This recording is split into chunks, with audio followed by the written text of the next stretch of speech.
Participer à cet aqueduc, pour moi, c'est un brainstorming et une rencontre avec les gens. Ça nous donne l'occasion de pouvoir réfléchir ensemble à des solutions par rapport à des problèmes qui sont posés, qui sont bien réels, qui nous empoisonnent la vie au quotidien.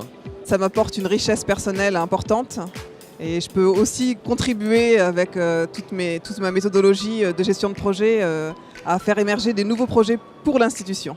Je voulais voir comment c'était organisé et si c'était transposable sur des élèves. Pour moi, l'école, elle change complètement avec le numérique. C'est la possibilité d'avoir accès à des sources d'informations beaucoup plus variées et surtout des supports différents. Et c'est, je pense, pour les enseignants aussi, la possibilité de faire appel à des ressources qui sont complémentaires. Dans C'est pas sorcier ou dans l'esprit sorcier, ce que j'aime bien, c'est aussi découvrir en dehors des murs, parce que c'est là qu'on apprend beaucoup de choses. C'est un défi collectif qui mobilise 50 enseignants.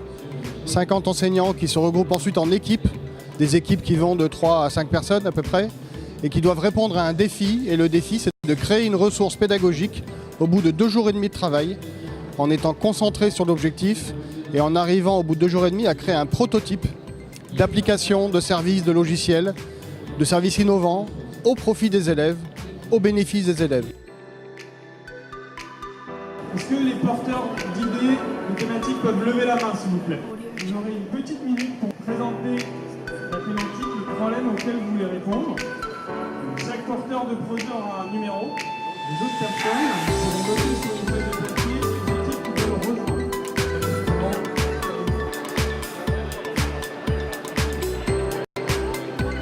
La problématique, c'est les ressources hors les murs qui sont éventuellement trouvées par les élèves et qu'il serait intéressant d'exploiter dans le cadre de la classe. Comment prendre en compte l'élève où il se situe et pouvoir le faire progresser. L'élève qui a soit son smartphone, soit sa tablette passe quelque part, il reçoit une notification lui stipulant que tiens, il est à côté d'un parcours éducatif, culturel qui s'intitule ceci, cela, est-ce qu'il veut le suivre ?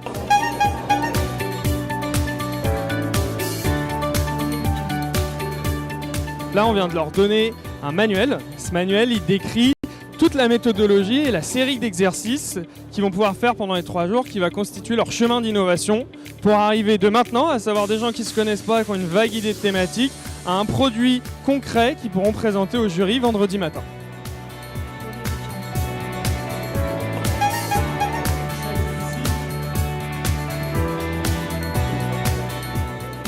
Le plus, c'est que les idées sont innovantes, souvent.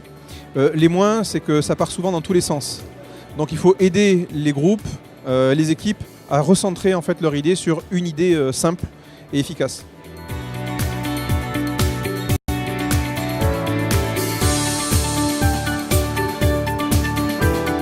Les porteurs de projets, les porteurs d'idées pouvaient monter sur scène, présenter leurs projets, et les équipes se faisaient en fonction des sujets qui les intéressaient le plus.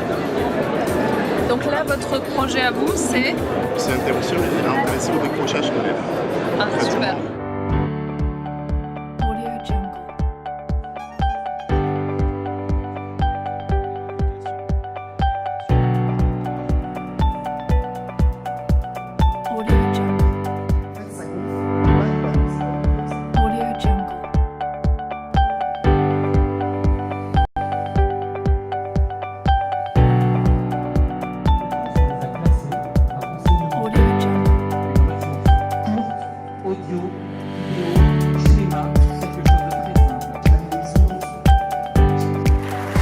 Membre du jury, c'est un jury un peu éclectique de 19, on était 19 aujourd'hui et donc on était là pour voir un peu ce qui se passait, les différents projets qui sont déroulés à l'intérieur de la baignoire derrière moi.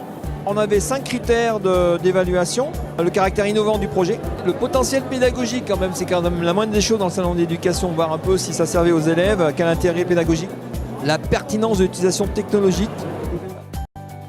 Ils sortent contents, ils ont appris des choses, ils ont échangé, ils ont partagé. Et il y a peut-être des projets qui vont aboutir.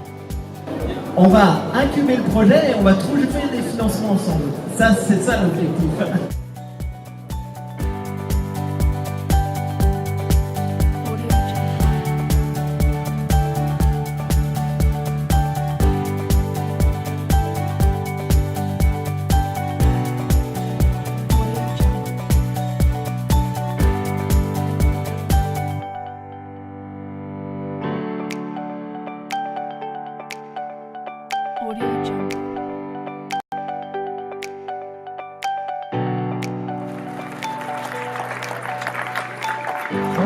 Blabla School.